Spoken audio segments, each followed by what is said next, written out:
Doctor दिशान साहब, सबसे पहला हमारा सवाल आपसे यही है कि जो भारत, आज़ाद भारत हमको सौंपा गया, बड़ी मुश्किल से आज़ादी मिली, कई सौ साल की गुलामी के बाद आज़ाद भारत हमको सौंपा गया।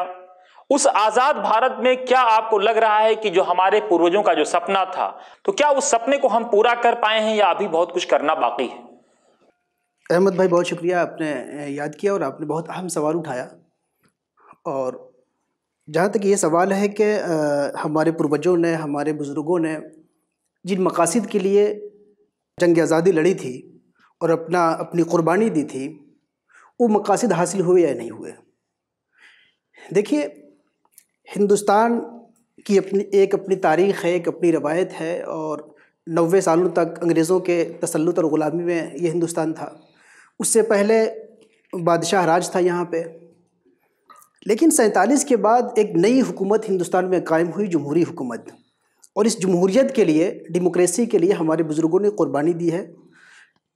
डेमोक्रेसी जो होती है, ये किसी एक कौम की, एक बिरादरी की, एक मज़हब की नहीं होती है, बल्कि डेमोक्रेसी जो है मुल्क की होती है।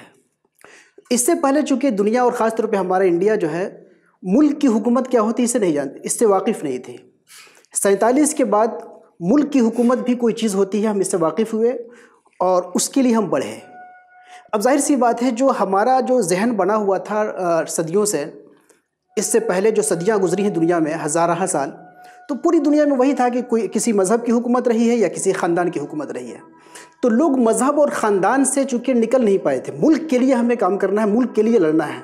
हुकूमत का मरकज़ जो है, सेंट्रल पॉइंट मुल्क है। ये चूँकि एक नया आइडिया था और अल्लाह का शुक्र है कि ये आइडिया डेवलप हुआ और बहुत जल्द ये आज़ादी भी हमें मिली 47 में। और आज़ादी में मिलने के बाद पूरी कौम में, चाहे वो हिंदू हो या मुस्लिम हो, पूरी कौम में जो है एक एकता का भावना जागा, एक एकता का मिजाज जागा। और ये एकता का मिजाज 47 में नहीं जागा।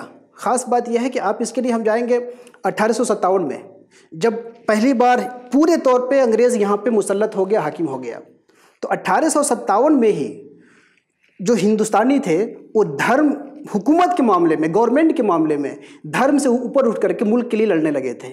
सिर्फ एक मिसाल मैं आपको दूंगा कि लखनऊ की जो हमारी हज़रत महल हैं, एक ख़ातून है, एक लेडी हैं, उन्होंने जब जंग शुरू की अंग्रेज़ों के ख़िलाफ़, तो अपने दरबार में, अपनी हुकूमत में हिंदुओं और मुसलमानों को बराबर सीट दी थी उन्होंने।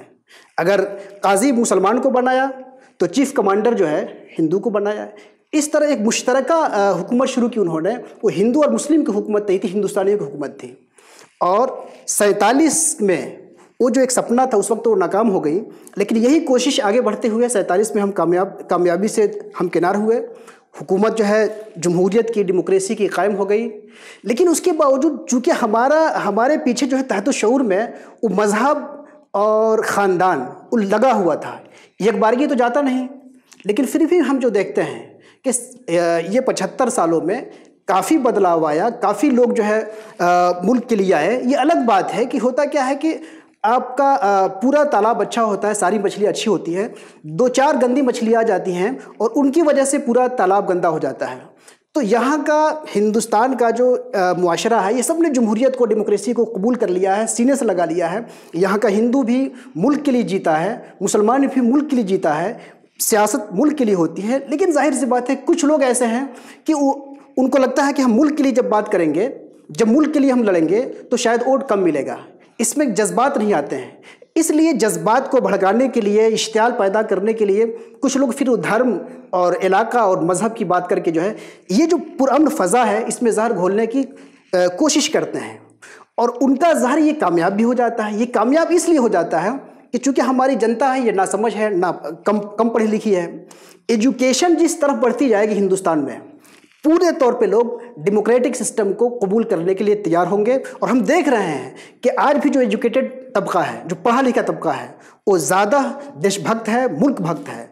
और जो जाहिल हैं या पढ़े लिखे हैं लेकिन अपने इक़्तिदार के लिए मिसयूज़ करते हैं, लोगों के दिमाग को गलत रास्ते पे लेके आते हैं, उनके जहन को ख़राब करते हैं, और फिर जिन मकासद के लिए हमारे बुज़ुर्गों ने, हमारे पूर्वजों ने कुर्बानी दी है, उस कुर्बानी को, उस मकासद को बर्बाद करते हैं। और फिर धर्म, फिर ज़ात, फिर इलाका के नाम पर قوم کو، پبلک کو بانٹنے کی کوشش کرتے ہیں. یہ بہت غلط سیاست ہے، لیکن ہمیں امید اس بات کی ہے کہ یہ سیاست ٹوٹ رہی ہے اب.